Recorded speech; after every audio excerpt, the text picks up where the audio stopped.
All right, so this is the first ever season review for the New York Ninetales. This is my season 6 review. All right, so let's just go over the overview of my season. So, regular season, I went 5-2, plus 4 games, and in the playoffs, I went 1-1. I beat Ben in the first round and then lost to Steve with a -1 game differential. So my total set and game differentials were 6-3, and then I was +3 games. So this I would say is my second most successful VBLS season. Obviously not the level of success of season 4, because I won the finals. Um, but it was debatable between this and season 3 because I made it just as far into the playoffs. But stronger regular season team this season, and I think I had a more serious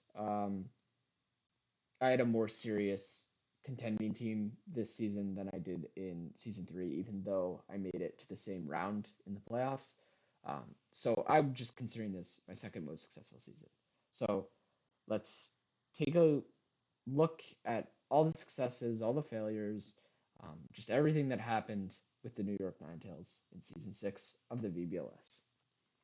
All right, so first we have the glue, Entei, which I wield with Gold Trace. So I'm going to spend a lot of time on Entei and Gold Trace, and then a little less time on everything else. Um, so let's just jump in. This is going to be a very long video, I think. So Entei, the major points that I wanted to bring up with Entei are just, even though it was unimpressive statistically, so it came 14 times and it had a killed to death of 12 to 11, which is like fine for a high volume bring, but nowhere near like MVP level um, stats. Entei, sometimes the kills aren't everything, and maybe even staying alive isn't everything. That's the point with Entei. Um, what I want you to consider is how we put ourselves in position to win. And of course, you know, for me, the position to win was almost always Moltres. So, you know, when something else is so able to take all the kills, um, sometimes other Pokemon don't necessarily need to hunt out kills themselves, but figure out ways to um, put other Pokemon in the position to win games. And that's, I think, what Entei did so well. So let's look at it. Let's look at Entei a little more. So these are my coaching stats from the draft website. I had to fix Moltres for the set for Steve. Um, so Entei was my second most brought this season. It's amongst my most brought Pokemon ever. Um, and if you take a look down this list, it's actually the highest up here um, of win rate for all of these Pokemon, all of my most brought Pokemon.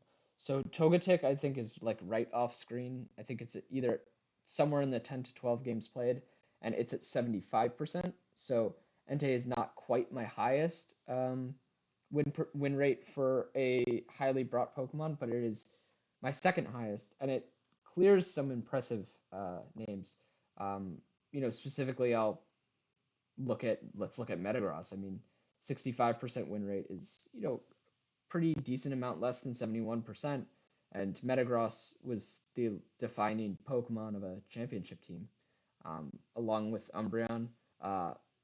So, the fact that Entei can have a higher win rate than that Pokemon coming, still only it's not like it had that much of a lighter load in terms of what I asked it to do, how often I asked it to come, and it just won. Like, the wins speak for themselves, so to speak. Entei was there. Entei was usually an active part in winning games. So that's just what I wanted to highlight on this slide. And in addition to that, I wanted to even highlight the kills per game. If you look down this list, Comfey, not a sweeper. Excadrill, my team was really bad. Incin, not really a sweeper, and I played it really poorly. Um, and then Mimikyu, not a sweeper. Tapu Koko, again, team was bad. Umbreon, not a sweeper. So everything on here, Drifblim as well. Galv. Okay, so Gyarados and Excadrill are the only sweepers on here with lower kills per game than Entei. And Entei, you could kind of maybe, you know, its job mostly is to do damage, I would say. Um, but like utility damage, like combo support type Pokemon. Um, but, its kill per game is way lower than most of these Pokemon. Way lower. Um, and its death rate is higher than most of them. It's higher than, I think, all of them but Gyarados, something like that. Yeah, all of them but Gyarados. Um, so it's not killing a lot of Pokemon. It's dying more than most of the Pokemon I've ever brought. Oh, and Delmise as well. Um, but even despite that, its stats are around these Pokemon that were on bad teams. Delmise 25% win rate, Gyarados 33% win rate. Just awful teams with that could not win with these Pokemon. And then Entei sitting here with 71%. So what it really begs the question: what is Entei doing? Um, how valuable is what Entei is doing for my team? So let's go back. How do we put ourselves in position to win? So obviously, my position to win was almost always a Moltres sweep. So Entei, it was often my lead Pokemon. If not, it was like a nice bulky switch in. It was able to control the pace, set the pace, target down things that needed to be targeted down if they existed, weaken things that needed to be weakened with Snarl, or Sacred Fire Burns. It was just there to often disrupt the lead, but in general, just disrupt opponent plans and create a favorable position for Moltres. That's what it did the entire season, and it was, in terms of wins, it was wildly successful at doing that. So I think even despite some kind of mediocre stats, I think Entei was fantastic this season. It did everything that I needed it to do, almost everything. So let's look at the set now. So Entei, absolutely king of variety. So items, obviously, look at this variety. I mean, only one repeat item the entire season, with with 7 sets. Only one repeat item.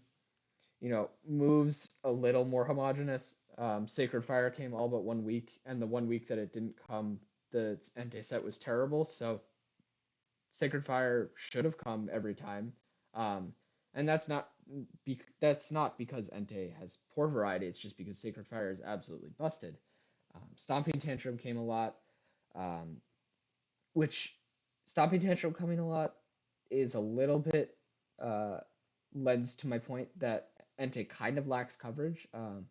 Most of the time, moves like Iron Head, Extreme Speed, they're not strong enough to compete with Sacred Fire. Um, a good example of this, even Stomping Tantrum too, it's just that ground hits enough, super effectively that it was often worth bringing for a Pokemon or two, that Fire couldn't hit. But to illustrate the point on the poor coverage, Stomping Tantrum was my most brought coverage move, and versus Daddy, I remember Stomping Tantrum was doing less to Pink Urchin than Sacred Fire, slightly less, but less. So Entei, really wishes it had high horsepower, or some other 90 plus base power moves potentially. Just because Sacred Fire, I mean, even resisted sometimes is better than some of the coverage, um, which speaks to how good Sacred Fire is, to be fair. But Entei really only has the Stomping Tantrum, Iron Head, Extreme Speed for physical coverage, which is not super ideal, and maybe a dark move, I forget. Um, but you know, the coverage point is a little less important just because Entei has such fantastic moves. So Sacred Fire, of course, Snarl, great move, Extreme Speed, another great move, and then some good support moves as well. Like Roar is a big move, Helping Hand is a big move. Um, there are certain other ones that I didn't use too. Um, just got a pretty wide move pool, a lot of options that are not available to most Pokemon. I mean, Sacred Fire obviously available to two, one that's legal in draft leagues. Extreme Speed, very limited move pool. Snarl, somewhat limited, but just a great move. So very, very great that Entei gets to use it. Um, and yeah, I mean, Entei, there's not really much more to say. It has fantastic moves, has great variety. but it leaves a little bit to be desired on coverage, and just looking at Calm Mind as well, a slight negative. Um, Entei would be fantastic with some physical setup, like bulk up or dragon dance would be unbelievable, I think. But bulk up would be very good too. Swords dance would be great.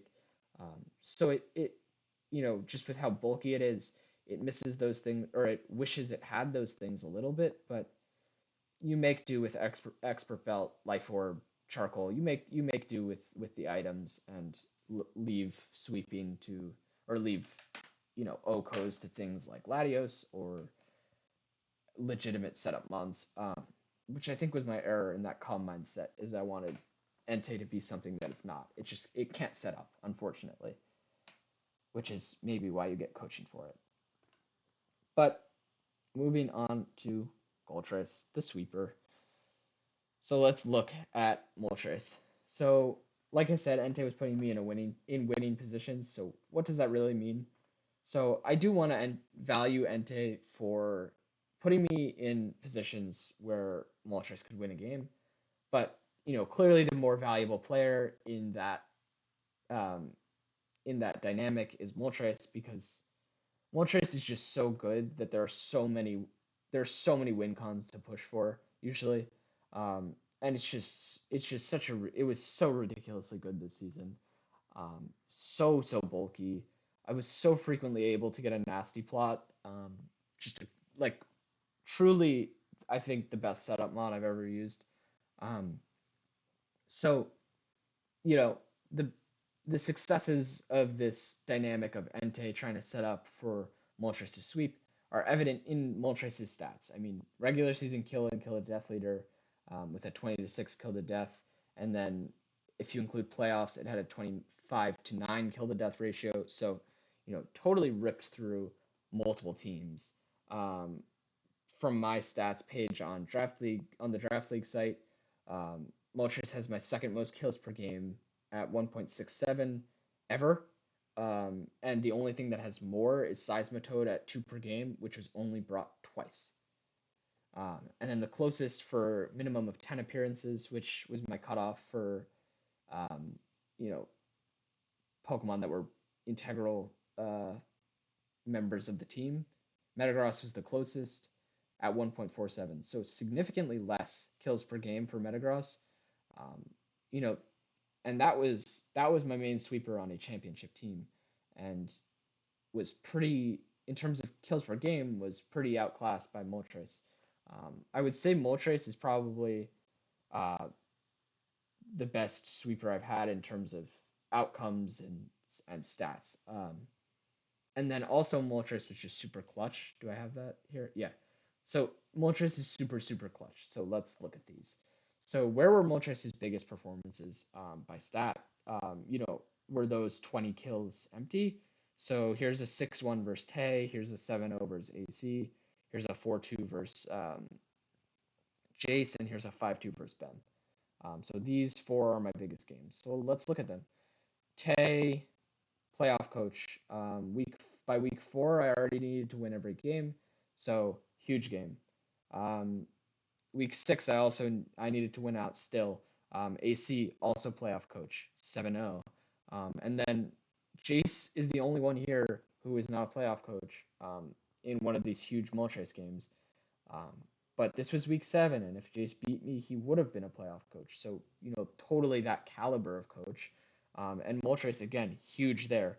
And then obviously in the playoffs versus Ben, 5-2, another huge game. So Moltres was just coming through versus these great teams, great coaches, who had successful seasons, and just totally, with the exception of Steve twice, was just totally annihilating every team. Daddy, I honestly don't remember what Moltres did in that game. I think it was in Entei. I think Entei did got a lot of kills that game. I honestly don't recall, but the only team that was really able to stop Moltres was Steve's team twice. But other than that, it totally ripped through these great teams this season. So that, I think, is a very important point in Moltres' favor and why it felt why it felt so extremely strong to me is that it was just kind of just controlling these games, these super important games versus really tough opponents. So that's the argument for Moltres. Um, just that's the argument for Moltres having a great season. I piss people off by trying to campaign for it, so I will no longer campaign for it um, for MVP. But do with those stats what you will. So I forgot to, with the set analysis, I forgot to order the items, but weakness policy leftovers were my only repeats. So, pretty decent item variety. White Herb was really nice tech versus AC, I thought. Aguav came once, just recovery, and Assault Vest came once, which I honestly probably wouldn't do again, at least not with this team. Moves, extremely homogenous. Air Slash came every time. Fire Wrath came all but one. Protect came all but one. Nasty Plot came most times. Snarl came a lot of the times, and then I had two one-off moves, two tech moves, which is kind of remarkably little variety. Um, so what are the points of Moltres? So the 5 moves that I do use are fantastic moves. Air Slash maybe a little less. Air Slash is just the best flying coverage, but flying is a really good type. It's a good enough move. Decent flinch chance. 75 is like enough, and it hits, which is why I don't use Hurricane. Fire Wrath is more what I was referring to. Is a totally fantastic move. Um, you know, only Moltres gets to use it, and it's dark type rock slide that doesn't miss and is stronger. And when you're boosted, I got a couple of double Okos with it. I mean, it's a super strong move. When you're boosting, it's crazy strong, and you have the flinch chances. It's just a great move. Protect is big on Moltres. I had some huge protects with Moltres. Nasty Plot, obviously, one of the 2 ways you're gonna get strong. So I think so that's why I don't like the Assault Vest set, is because we could break up these 8 sets into one is Assault Vest, 2 are Weakness Policy, and then the other 5 had Nasty Plot. So you're either boosting with Nasty Plot or Weakness Policy, or Berserk. But Berserk is obviously only one at a time. So to get the big boosts on Moltres, you need Nasty Plot or Weakness Policy. So Nasty Plot, of course, huge move from Moltres. Won me multiple games. And then Snarl, also huge. Moltres is super especially bulky, and Snarl just makes it worse. On a weakness policy set, you might just be hitting Moltres really weakly with a super effective move, and then you're kind of SOL. Um, I don't know why I'm trying not to curse. I could have just said shit out of luck.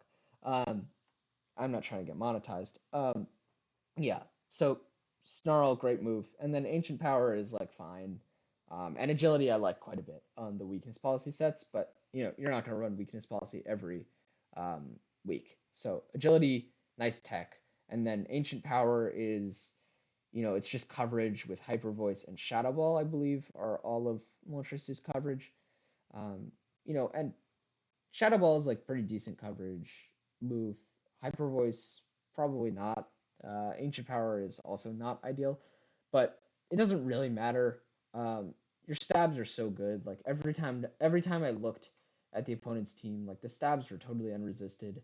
Um, I Jordan has those like where he pulls up how many Pokemon can resist a type combination.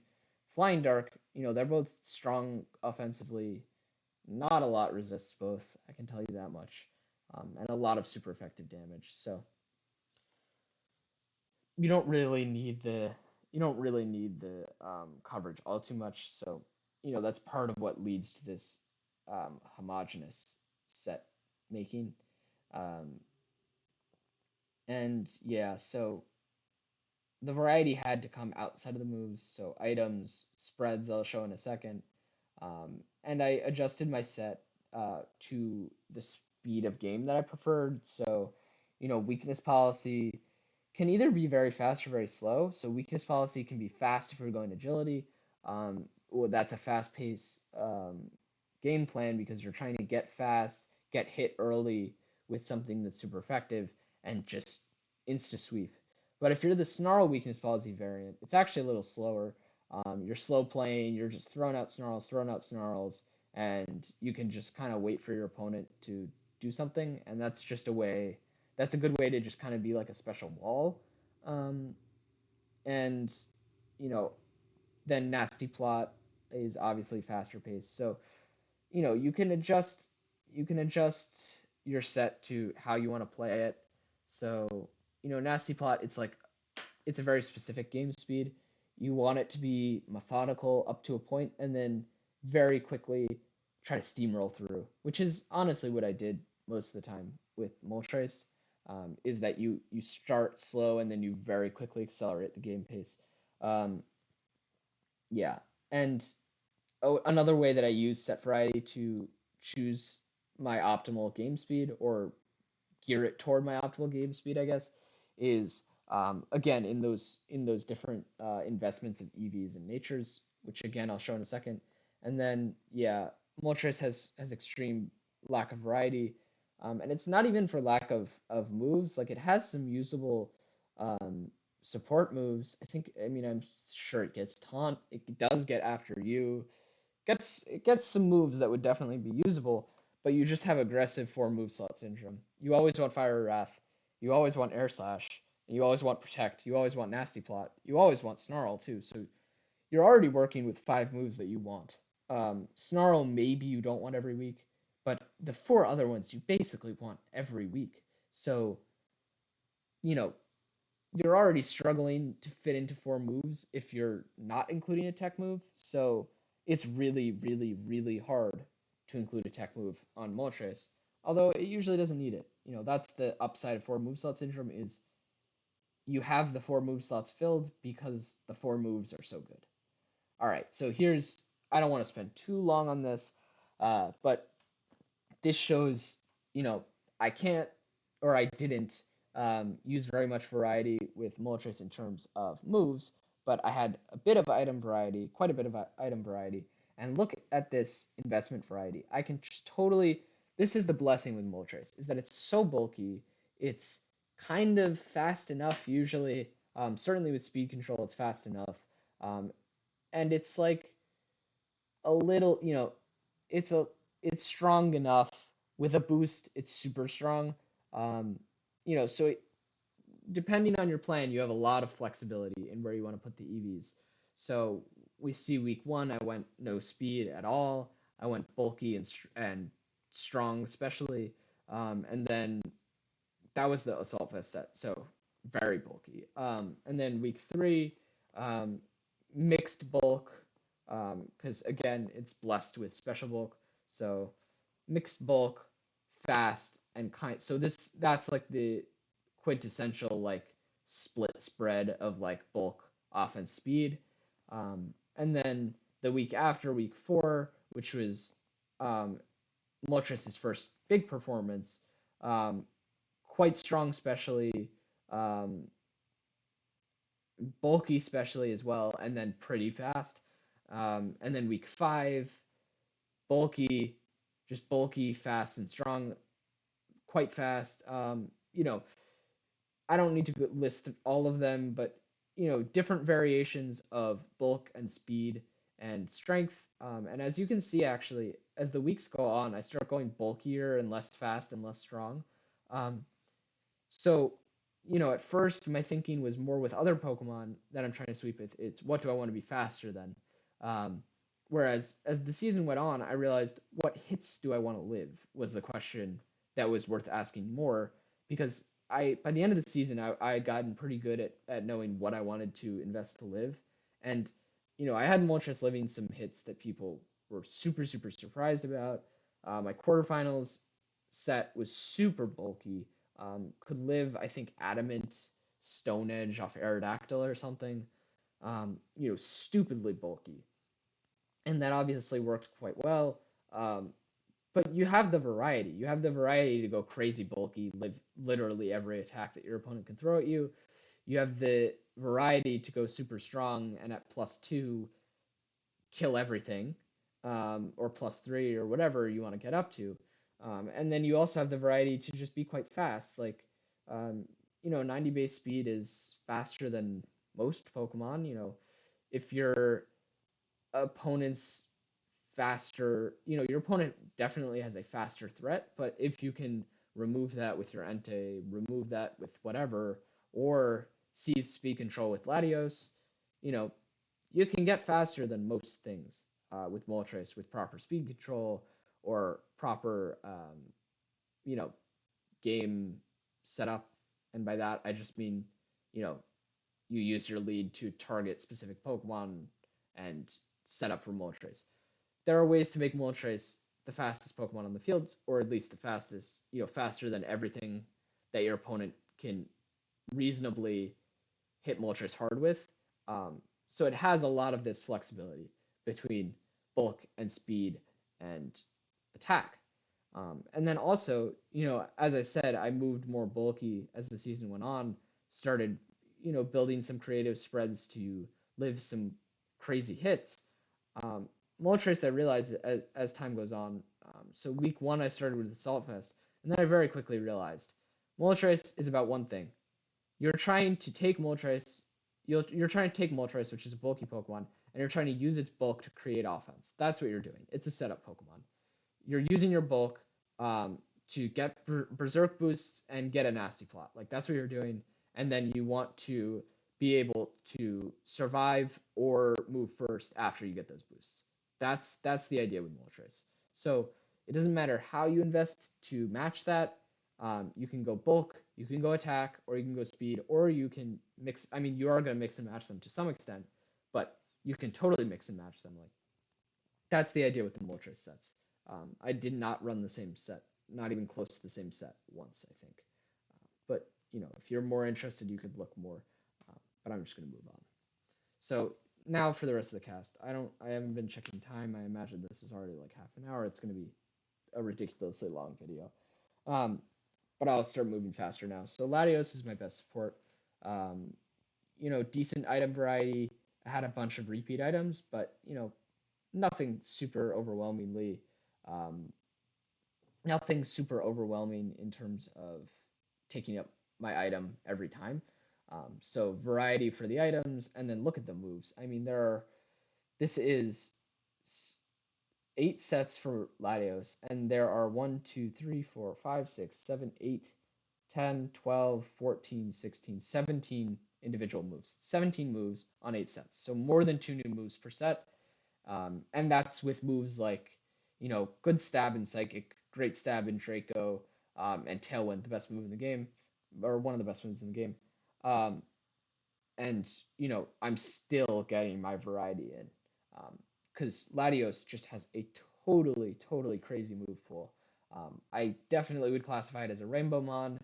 You can see a lot of the coverage I brought: Ice Beam, Thunderbolt, Shadow Ball, Energy Ball, and Grass Knot, and Aura Sphere. So a ton of coverage, and the great, like the best types of coverage too. Um, Ghost, Ice, Electric are, they hit everything basically. Specifically, Ice and Electric, you can hit anything with. Um, and then also Mystical Fire as well. So, crazy, crazy Rainbow Mon. And then it has variety aside from that too.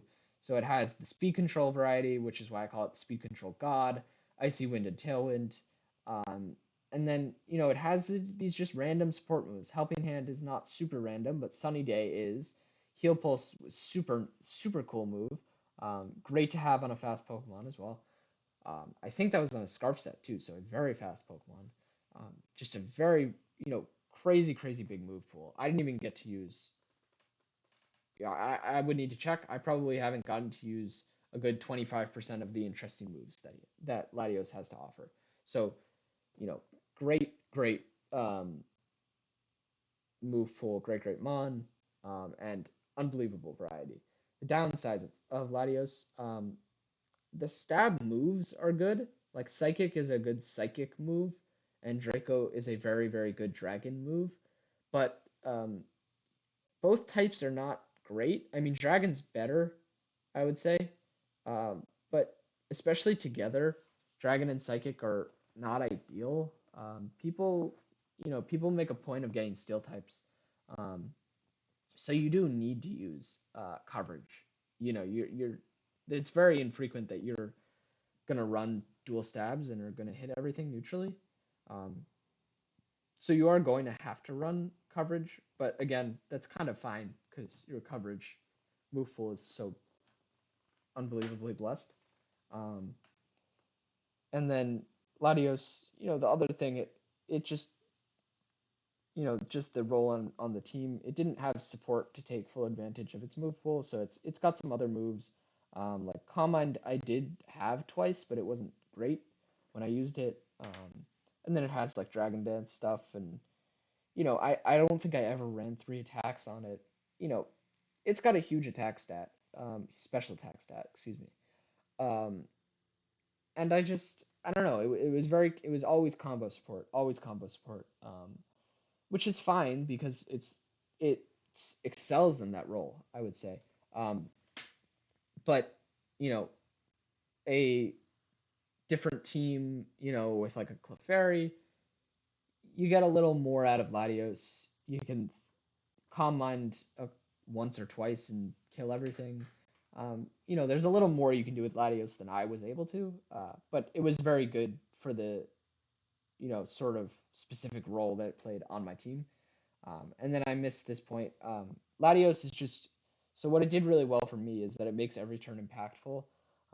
It's not just like it's not just one of these tailwind mons, or in general speed control mons that gets to your speed control, and then you're kind of like, all right, what is this Pokemon gonna do now? Fletchinder obviously has that problem where great, you have Tailwind, now you have a useless Pokemon. Latios, even if I don't care that Latios is if I don't care if Latios is going to survive, just throw out a Draco, Oko something. I'm faster than probably everything at Latios is fast under Tailwind. Unless they match Tailwind, I'm probably the fastest thing on the field. Draco off a 130 special attack stat, huge attack. And then I was often boosting it with a Life Orb or an Expert Belt, or I guess Expert Belt wouldn't help unless it's against like a Regidrago, but you get the point.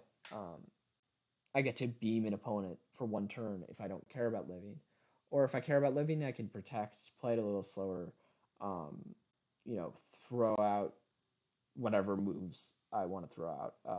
Thunderbolt for good damage on something like a Primarina, or there are always options to be impactful with Latios. That's the point. There's always a move that you can use that's going to continue to make Latios a useful Pokemon. It has the stats that you can't ignore it, which is really nice for a speed control mon. So Mienshao I have as my best midseason pickup. Um, this was I mean, you can see from the items and the moves, super limited in its role and its sets. So, the eject button set was bad. Eject button did not activate once, so should have been four focus sashes probably. So focus sash every time demands a focus sash, which makes it tough for things like Morpeko or Latios if it wants a sash. Um, and also it's just all right. Mienshao's just not gonna have an item if it doesn't have, uh, you know, it needs focus sash. It's almost to the extent of these Pokemon that need Eviolite. Um, so it is a little limiting. And then fake out every time, close combat every time, wide guard all but once, knock off half the time, and then coaching U-turn feint each once. So, limited in variety, but still like, some nice tech options for Mienshao. So, what's the deal with Mienshao? Mienshao, I think, came every week after it was on my team. It's so unbelievably good at its job. It's like the best lead Pokemon you could possibly want. It's fast. It's got Fake Out. It's got Inner Focus. It's strong.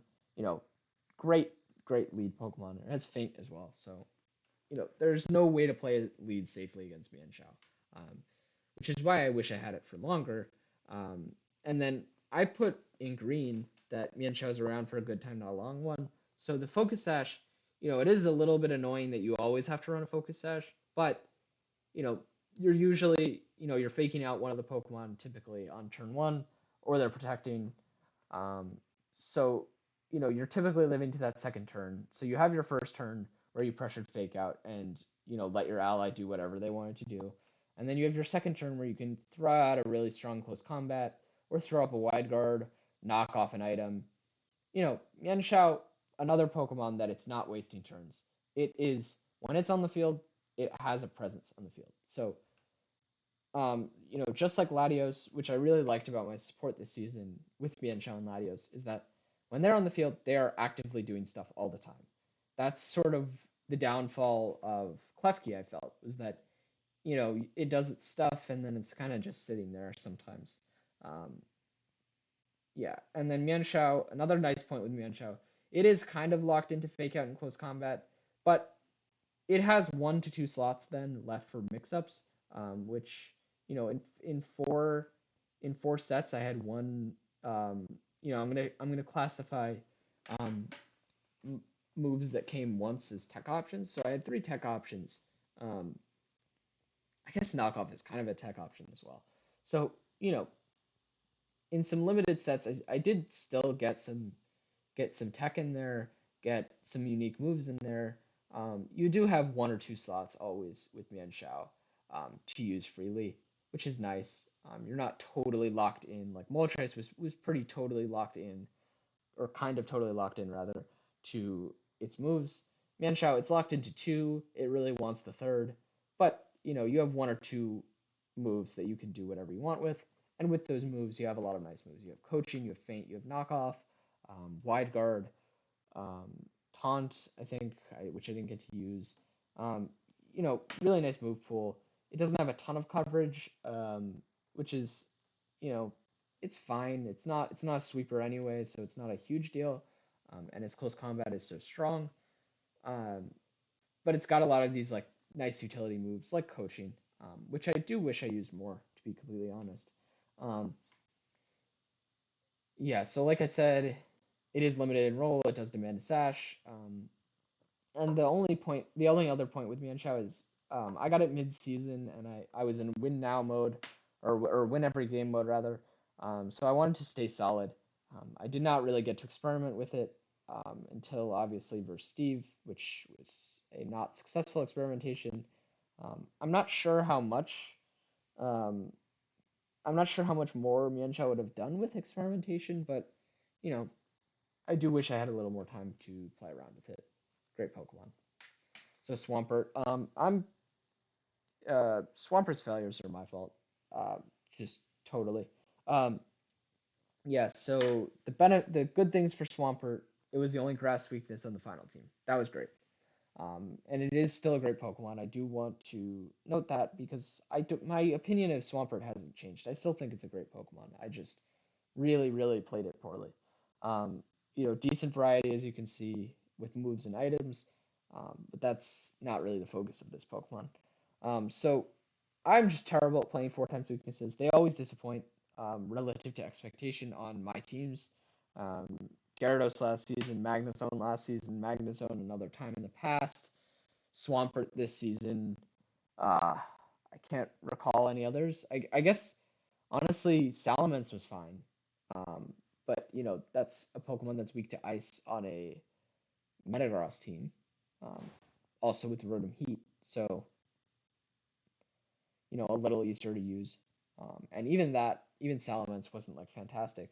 But point is, historically, I just cannot play around 4 times weaknesses. I'm very bad at it. My brain is just not built for that for whatever reason. Um, you know, I appreciate extra, um, what like Jordan, for instance, can do with Heatran, and a lot of people can do with Heatran, um, but it's just not something I'm good at. I don't know.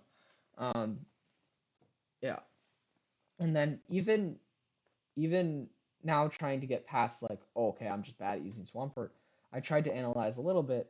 Um, where it didn't fit on this team. So Swampert, actually, despite the grass stuff, is not a great team fit because it doesn't match the pace that I want it to, and it clashes with my win cons.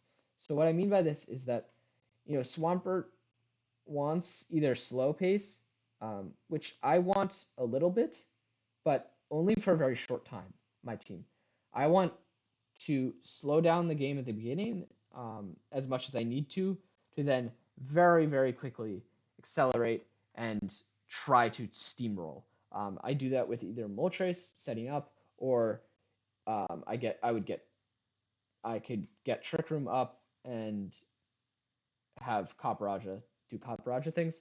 But I'm not trying to play super, super, super slow. I just don't. I don't. It's not what most of my Pokemon want to do. Entei wants to play a little slow, but not quite as slow as Swampert. Moltres wants honestly wants the Pokemon around it to be more actively pressuring things, because that's the thing. I do need a little bit of threat of faster pace, which is that's what I'm trying to get to with Swampert. Um, yes, I had some slow pace, and that's kind of the problem. Is that Entei and Moltres are kind of like mid-pacey Pokemon, um, and I needed around them faster paced, more threatening Pokemon. That's where Jordan totally was right and told me to draft Pheromosa.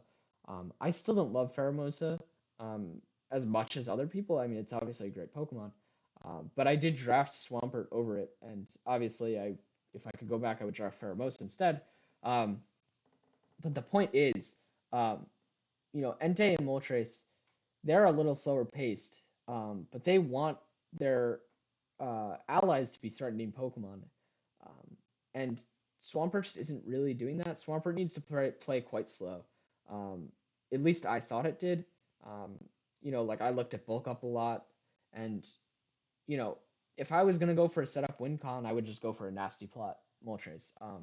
There's very little reason to use this Swampert in my mind, um, given my uh, given the fact that my team already was slightly lacking or was slightly slower in pace. I didn't want to slow myself down too much, and then also, it gets outdone in terms of setup. So it's a hard fit on the team, and you see that come into play with when Swampert was coming. So my first 5 sets pre free agents, Swampert came 4 times. Like, it was a frequently brought Pokemon. It wasn't great, but it was frequently brought. Um, it was, I think, it might have been higher than Latios at that point. I would guess. Let's assume it wasn't. So it was top 4 though on my team. I think definitely. Um, and then it only came to 1 out of 4 after. When Mienshao came in, it was just all right. Swampert's just not coming. Um, because before my free agents, I needed to be creative, use choice items, think of creative stuff to either get around the slow pace or get around the issues with playing slow pace, or be surprisingly fast paced or surprisingly threatening to get around my more passive team. Um, but after I got Mienshao, first of all, I was locked into my top 4. Mienshao, Latios, Entei, Moltres came every week except for against Steve, since my free agents. And even versus Steve, everything, each of those 4 except for Entei came. Um, so I became very top heavy after the Mienshao pickup. And then for my last 2, I never really wanted that slow mon that Swampert is. I never really want, like, what I was looking for in my um, 5th and 6th slot. Well, specifically for one of those slots, I wanted more damage. So um, when Swampert didn't come, 5 and 6. Okay, so sorry, this is really confusing how I wrote this out. The After my free agent, Swampert came 1 week. The other 3 weeks, um, the 5 and 6 Pokemon accompanying my top 4 were extra support and more Pico or Copper. So so the issue with Swampert is that A, it's not support in the sense that Porygon is or Slowking is. Um, it's not a speed control mon. It's not going to support me in that way. I looked at Scarf a lot, but it just wasn't fast enough even with Scarf. And then Pico and Cop, what both of them do, they're both worse Pokemon than Swampert, to be very, very clear. But they immediately threaten things. Pico put on a scarf and Aura Wheel is threatening something. Like that's the idea. Cop, Heavy Slam is 120 base power on almost everything. It's super threatening. And then it also has Sheer Force Play Rough, Sheer Force. It just has Sheer Force for a lot of moves, and then a lot of other coverage as well, with a 130 attack stat. So the team got very crowded for Swampert too. So, I certainly failed Swampert, but it wasn't actually as good of a team context as I thought it was, just in terms of what I needed from my sort of ancillary threats or my support cast. That's why Latios and Mienshao were so good next to Entei and Moltres, is that they were very good at using their turns. They were fast and threatening. Swampert, not fast and threatening at all, and just didn't, it kind of clashed with those two because there's only so much slow bulk you can have. So I guess in that sense, Jordan should probably comment on this video. I told you so. But that's fine. Jordan and I will probably fight about the value of bulk and explosive offense till the end of time. And yeah, I'm just very bad at playing these four-time weaknesses. Swampert didn't come often, and when it did, it was kind of an underperformer. So let's move on. Morpeko was my best value in kind of surprising fashion too. The expected set was Focus Sash Fake Out, which came once. It actually came twice as Choice Scarf, which were its two best sets by far. Um, you know, so Morpeko, the deal with Morpeko, it has a crazy good move pool. Like 5 points is probably fair for this Pokemon just because it's so frail. Um, and its stats are so mid in general. Like it's not super strong and it's not crazy fast. But its move pool is totally wild. Aura Wheel is annoying as hell that it switches types, but it's still unbelievably good. 110 base power is just great with no drawback. The speed boost, I think literally never came into, like, I think it was literally never an important thing, but it is nice. If your opponent isn't focusing your Morpeko with like a Sash, you could Aura Wheel and then the next turn you can Parting Shot out or Snarl or whatever. You're probably going to be faster at +1. So it's a fantastic move. And then Fake Out, obviously a great move. Parting Shot, another just fantastic move. Quash, another fantastic move. And then Taunt, Electro Web, Volt Switch. These are all I exclusively used great moves on this Pokemon. Just great, great moves. So yeah, it has a great move pool. And then the Scarf set on Morpeko shocked me. Like I noted it when I was drafting. I was like, oh, this thing can kind of Scarf. It's fast enough for a Scarf. It's quite, it's a good Scarf speed tier is what I'm trying to say, I guess. And it's got Aura Wheel and Parting Shot. It's very obviously on paper a decent Scarfmon at least. But wow, I was shocked by how powerful it was because it's fast enough that you can run Adamant when you're running Scarf usually against most teams. Adamant 252 plus Aura Wheels, so much damage, like shocking amount of damage for this little kind of not great Pikachu clone. Um, so yeah, Morpeko ended up being the totally ideal low tier for me because I did not feel pressured to bring it often, but when it did come, it was unbelievably threatening, and it played massive parts in winning versus Tay and Ben. Versus Tay, Scarf Fake Out actually saved game 2 and sent that set to 3 games, which I eventually won. Which I eventually won. And then versus Ben, I'm sure as most people remember, Scarf Aura Wheel on Aerodactyl was very big. So came up massive for me at key points, despite being 5 points and despite its stats being kind of bad. The only downsides, or the major downsides, being that Morpeko, of its bad stats, its bulk is its by far worst. It literally it cannot live anything. My God, it would die to a slight breeze.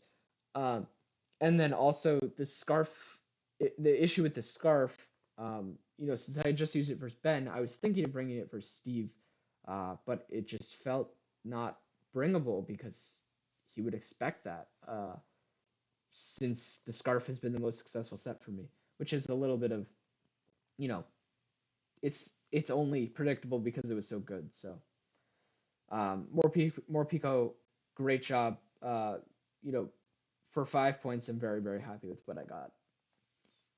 All right, and here's the rest. So I'll go really fast through these because again, this video has to be super long already.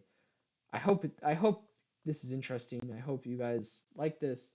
Um, this was it took a while to make these slides too. So I hope the quality is good and I hope the analysis is interesting. So the slows I just combined because they played the same role. Um, so they came 4 times, different items every time. Trick Room almost every time, Protect half the time, Yawn half the time, and then completely unique moves. So Story with Slowking, both of them, great move pool, great stats, good Trick Room setter. Um, my options to sweep in Trick Room were slightly limited, so it wasn't like a major player, but it did its job. Totally happy with what Slowking did for me.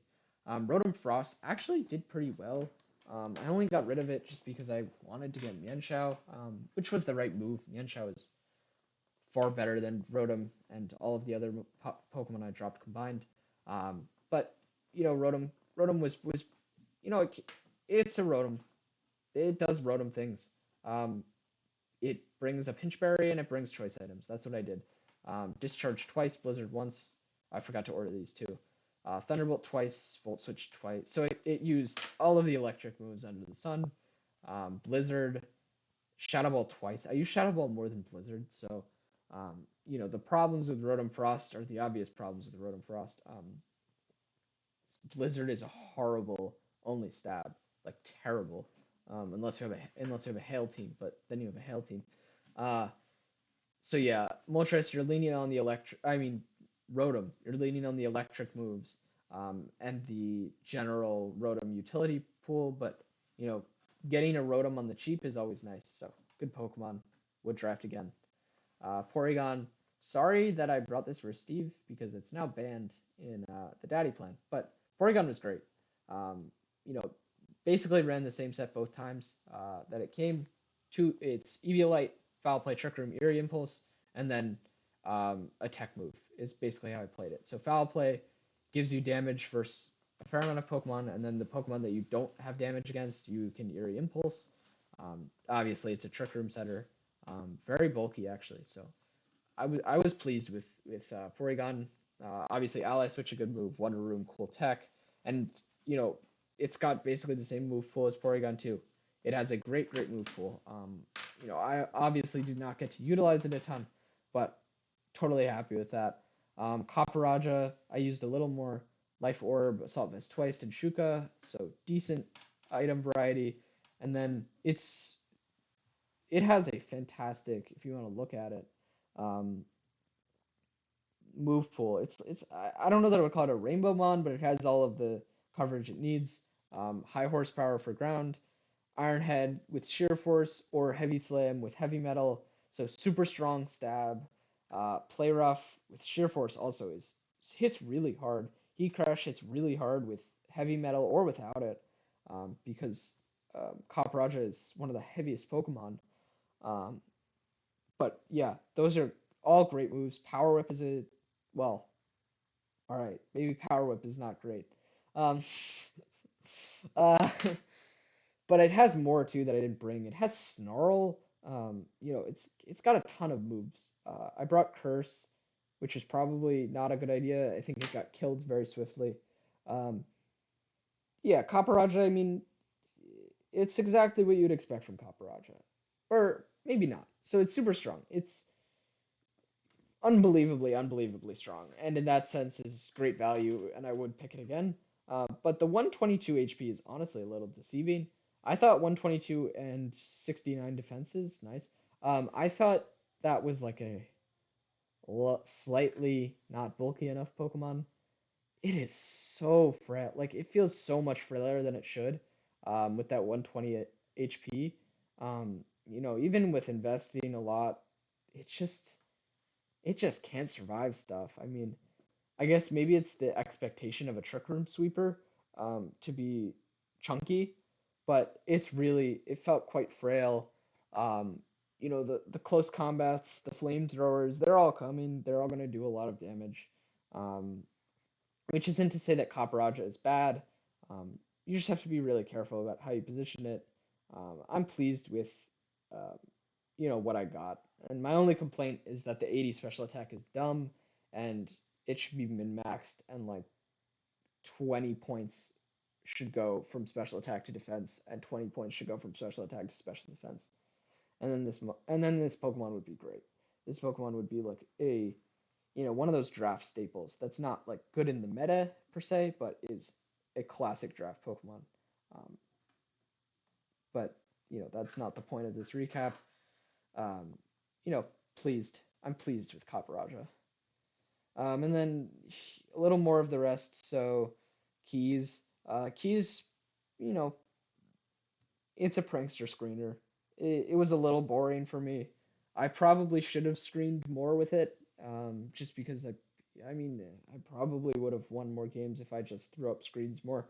Uh, but I like to play a little more dynamically, I guess, or I don't know. I like my plans to be a little more solid than just like throw up screens and like not take damage. I don't know. I like to think games through a little more, and reflected light screen as a plan just feels like I'm not gonna take damage. Uh, I don't know. I don't know why I didn't use it as much as I should have. But obviously, great Pokemon. Everyone knows that. Great prankster move pool. Shiinotic. Um, Shiinotic in the draft, I thought, got a little more hate than it should have. It's 30 base speed and has Spore. There's always a use for that. It came with Sash, came with Rocky Helmet, with Effect Spore versus Urshifu, and it came with Iron Ball. It's a Trick Room counter slash. I never set Trick Room for it, but I mean, you could if you want to be an asshole. Just set Trick Room for it and put everything to sleep. But, sleep option is always nice. It was like 4 points or something. Totally worth the value. Um, you know, had some nice performances, or had a two nice performances. And then Sock, everybody remembers, or hopefully no one remembers, but definitely some people remember Sock. Probably like the meme of my season. Scarf Sock, I got very excited. Totally flopped, and then it didn't come again. It did feature in some team builders. Um, yeah, it's just like Mienshao but bad. I mean, literally, that's the Pokemon. It's Mienshao but bad. Um, so yeah, that's it. And this is my next season teaser. Can you guess what this means? There's a lot of hidden meaning here. All right, how long is that? All right, by far my longest video so far, so I hope it was a good one. Um, I thought this was fun. I had a really fun season. Um, I just really enjoyed this league. Thanks to everybody for, if you made it all the way through, thanks for watching. But just thanks for being part of the league, part of the community. Um, it's just a really fun time. Uh, you know, it's just a great time. Very excited for the daddy plan. Um, and also perhaps more excited for the arguments around the daddy plan. Um, Please suss out what this means, and put what you think in the comments because I think it will be amusing. All right, see ya.